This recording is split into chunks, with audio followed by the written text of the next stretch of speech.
to say, all right, man, we are the guys that contact these customers and get the appointments from 5 o'clock to 9 o'clock or 5 o'clock to 8 o'clock at night, where you have a boiler room in there and you just contact these customers because the salesman may go home. So now I know you have a 15-minute process to answer the lead, but what happens after that? So the salesman answers a lead. Who's monitoring the action now? You did a good job. You got a process for it. You better make sure that you get an alert on your phone. But after that initial contact was attempted, who's watching? Who's making these guys accountable? You know, and if nobody's watching, then you're blowing business. So, you know, you have to be conscious of, all right, we know that we sent an email contact or some salesman took a swipe at him and called him so that we satisfied everybody, Mazda or Ford, whatever included. What do we do now? Because, you know, chances are they didn't contact anybody with their first attempt. Chances are, yeah. So now maybe our staff, Betsy and Vincent, could be the guys that, hey, follow up that day. That day, not okay. A week later, not right. A month later. Sure. Because we want to smother that car buyer, that lead, and we want to make them our customer. So we have to beat everybody else to the punch. So I like that. Yeah, that might be something you could try, you know? You know, you gave me an idea. Because, as I mentioned, there are certain processes and certain methods that are in place that I'm walking into. Yeah. So conversing with you gives me a fresh approach. You just gave me an idea where the 72-hour window I like, the smother I like. And you're right. Quite simply, I think we're losing some business. Yeah. Simply because I'm sitting at my desk, my phone alerts me that I got a lead. Shit, I'm going to respond to it because I can. I'm able to at this very moment. I make the phone call. Mr. Smith, I got your inquiry. My name's Javier Valera, Mazda of North Miami. I sent you an email. Take a look. Give me a call when you have an opportunity. My number, blah, blah, blah. Sent the text. Great. Let me stop you there a second. Now, let me ask you this. I sent you an email, take a look. What if they don't like the email? Right. They're not going to call you.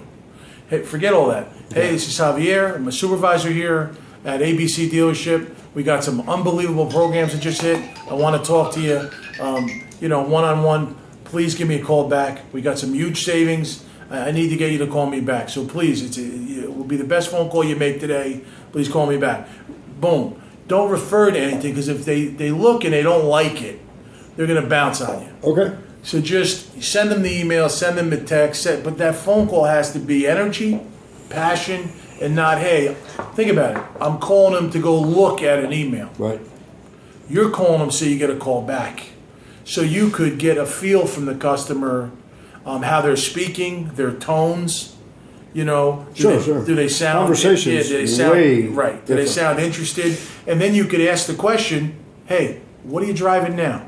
Because that opens up a whole different avenue to go down. Right. Not what you're trading in. Right, what are you driving? What are you driving? Yeah. Here, what are you driving? And you go on, how many miles you got? No, I'm not going to trade anything in. What are you driving? Yeah, what are you driving? So Forget this way you can find out the guy's abilities. Right. What his ability to pay, what's he paying now, what's his taste, what's he like, is it a 2-door, 4-door sports car, whatever. So you could put that together. But it's always, hey, you're making a phone call to you. Again, contact, if you can't contact, energetic enough to get him to call you back because you got something great you want to tell him. You know? So that's something that you could do. Price was a little bit discouraging for me. It has to be an act of Congress to get a price here.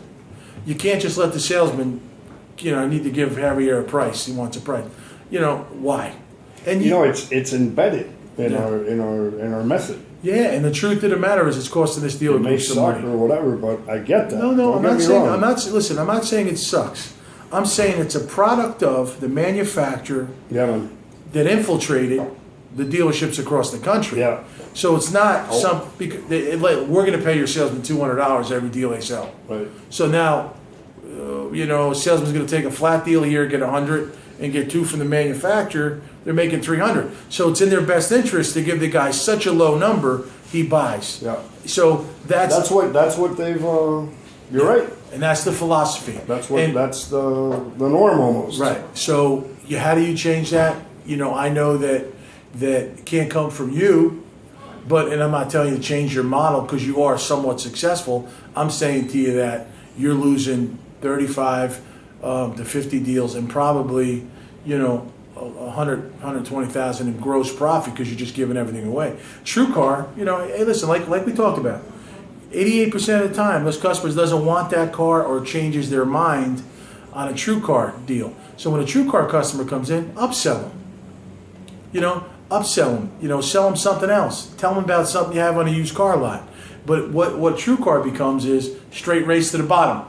It is. Here's the price. Hopefully, we sell it to them. It is exactly that, man. And when we change the mindset, you'll see the difference in profit. And they are everywhere too, man. Yeah, TrueCar is everywhere. It's true. Pardon me. Let me just see. No, go ahead, get it. How may I assist you? Yes, sir.